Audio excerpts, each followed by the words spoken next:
परमात्माच्या श्री गुरुची इच्छा करतो. देव शिरज चरणची माझे धावत चालते माझे माझे नाम याच्या पाठी चाले राज नाम याच्या पाठी चाले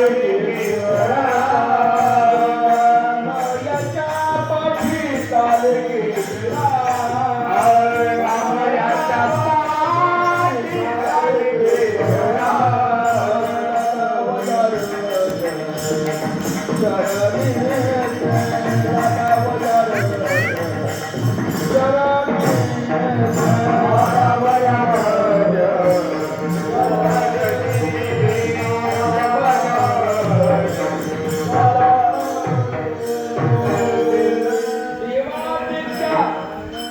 हात सोड हात सोड भक्ताच्या पायामध्ये चरण रजामध्ये काय ताकद आहे. हात सोड हात सोड पाठी चालेल की शिराज लागा वयार चरणिते नामदेवाच्या चरणाची माती लागण्याकरता रक्त लागण्याकरता भगवान परमात्मा